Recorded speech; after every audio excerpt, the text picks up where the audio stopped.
Hey everyone, welcome to the channel. आज का topic है गोल्जी अपैरेटस और कल हमने देखा था एंडोप्लाज्मिक रेटिकुलम, जिसमें हमने आर के बारे में बात किया था और एस के बारे में हमने बात किया था। उनके फंक्शंस क्या होते हैं, किस लिए उनका कैसा स्ट्रक्चर होता है, ये सब। So it would be nice अगर आप एनसीईआरटी निकालो और साथ में रीड करने की कोशिश करो, क्योंकि तभी समझ में आएगा और हर एक लाइन को बहुत ही ब्यूटीफुली मैं समझाने की कोशिश करूँगी। सो या लेट्स स्टार्ट। Golgi apparatus.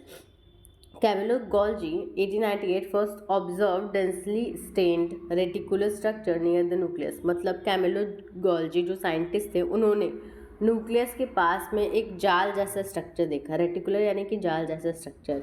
जब उसको स्टेन किया गया, जब भी सेल को माइक्रोस्कोप में देखते हैं तो उसको पहली डाई किया जाता है, ठीक है, कलर चढ़ाया जाता है, तो डेंसली स्टेन हुआ। डेंसली स्टेन का मतलब ये है कि न्यूक्लियस के पास में एक ऐसा जाल जैसा स्ट्रक्चर था जो कि बहुत हैवीली कलर को एब्जॉर्ब किया, ठीक है, डाई हो गया।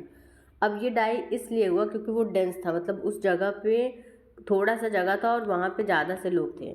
जैसे कि जो गोल्जी अपैरेटस होता है उसमें वेसिकल होता है, फिर यहाँ पे जो प्रोटीन आता है वो मॉडिफाई होता है, कभी ग्लूकोज लगता है, कभी लिपिड आता है तो उस पर ग्लूकोज लगता है, ग्लाइकोलिपिड बन जाता है, वेसिकल्स होते हैं ढेर सारे, ठीक है। तो कम जगह में ढेर सारी चीज़ें हो रही हैं, इसीलिए डेंसली स्टेन हुआ, ठीक है। रेटिकुलर स्ट्रक्चर, उस टाइम इलेक्ट्रॉन माइक्रोस्कोप नहीं आया था तो उनको जाली जैसा स्ट्रक्चर दिख रहा था। ये जाली बेसिकली यही था, सिस्टर ने ढेर सारे। These word later name Golgi bodies after him, ठीक है। तो गोल्जी अपैरेटस का नाम गोल्जी बॉडी दिया गया कैमिलो गोल्गी के नाम के बाद। They consist of many flat disc-shaped sacs or cisternae of 0.5 micrometer to 1 micrometer diameter. मतलब ये जो रेटिकुलर स्ट्रक्चर थे, जाली जैसे स्ट्रक्चर, ये बेसिकली क्या थे, फ्लैट डिस्क जैसे सैक्स थे जिसे सिस्टर्ने कहा गया, और इसका जो डायामीटर था वो 0.5 माइक्रोमीटर से 1 माइक्रोमीटर के बीच में था, ठीक है। These are stacked parallel to each other, जैसे सिक्के स्टैग्ड नहीं होते हैं वैसे ही ये पैरेलली स्टैक्ड था। Varied number of cisternae are present Golgi complex. Cisternae का जो नंबर है, ठीक है, वो अलग अलग हो सकता है।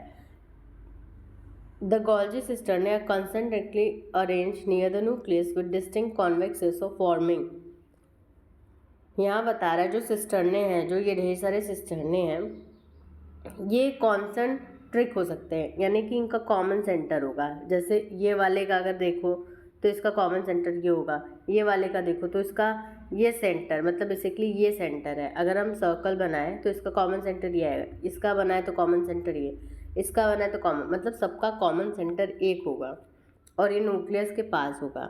अब यहाँ दो फेसेस होती हैं, एक होता है कॉन्वेक्स सिस फेस जो फॉर्मिंग फेस है, मतलब ये बेसिकली ये वाला फेस, ठीक है, और एक होता है मैच्योरिंग फेस, ये जिसे हम क्या कहते हैं, ट्रांस फेस, ठीक है। तो ये वाला फेस है, तो ये क्या है, कॉन्वेक्स वाला, कॉन्वेक्स या फॉर्मिंग, और ये क्या है, कॉनकेव या trans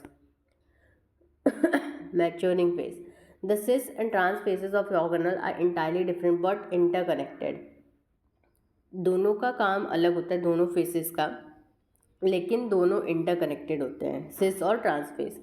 the Golgi apparatus principally perform the function of packaging material, मतलब पैकेज करने का काम करता है कि कौन सा चीज़ कहाँ भेजना है, उस पर लोगो लगाना है, मतलब लोगो इन द सेंस कि उसका एड्रेस लिखना है और फिर उसको भेज देना है। To be delivered either to the intracellular target, मतलब सेल के अंदर ही, इंट्रा मतलब अंदर, या फिर सिक्रेटेड आउटसाइड द सेल, या फिर सेल के बाहर भेजना होता है ना चीज़ों को।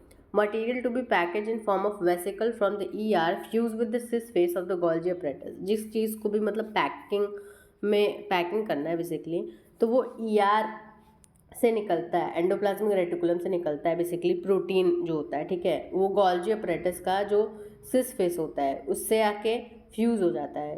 से जब कोई चीज़ निकलता है तो वो वेसिकल के फॉर्म में निकलता है, फिर वेसिकल आता है गोल्जी अपैरेटस के पास और वो यहाँ फ्यूज़ हो जाता है, ठीक है, सिस फेस के साथ, move toward the maturing face, और अंदर ऐसे जो स्ट्रक्चर बना है, ठीक है, अंदर जाता है, वहाँ पे मॉडिफाई होता है, जो प्रोटीन है उस पर ग्लूकोज चढ़ता है, अगर लिपिड है तो उस पर ग्लूकोज चढ़ता है, ग्लाइकोलिपिड ग्लाइकोप्रोटीन बनता है, ठीक है, और फिर उसको अगर अंदर भेजना है तो अंदर सेल के भेजा जाता है, और अगर सेल के बाहर भेजना है तो उसे सिक्रीट कर दिया जाता है।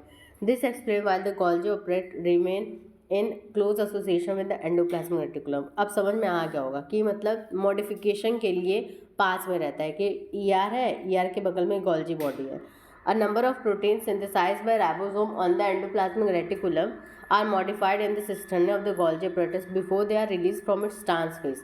ढेर सारी प्रोटीन्स होते हैं जो राइबोसोम बनाता है एंडोप्लाज्मिक रेटिकुलम पे, और वो मॉडिफाई हो जाता है जो गोल्जी अपरेटस में जो सिस्टर्ने होते हैं उसके। गोल्जी अपरेटस इंपॉर्टेंट साइट है जहाँ पे ग्लाइकोप्रोटीन, जैसे कि हम बोल रहे थे कि ER प्रोटीन बनाता है, उस पर ग्लूकोज अगर चढ़ा दिया, ठीक है, तो ग्लाइकोप्रोटीन हो गया। और ग्लाइकोलिपिड, इनका बेसिकली काम ये होता है कि प्रोटेक्शन भी देते हैं, ये सेल को बताते हैं कि भाई ये तुम्हारा ही सेल है, किसी और का नहीं, मतलब रिकॉग्नाइजेशन में हेल्प करते हैं, तो बहुत ही इंपॉर्टेंट होते हैं। और ग्लाइकोप्रोटीन और ग्लाइकोलिपिड के फॉर्मेशन को, मतलब जो प्रोसेस ऑफ फॉर्मेशन, उसे हम ग्लाइकोसाइलेशन कहते हैं, दोनों को। और इम्पॉर्टेंट लाइंस में बताती हूँ, ये सारे नीट के इम्पॉर्टेंट लाइंस हैं। और ये स्ट्रक्चर भी देख लो गोल्जी अपरेटस का, ये जो सारे हैं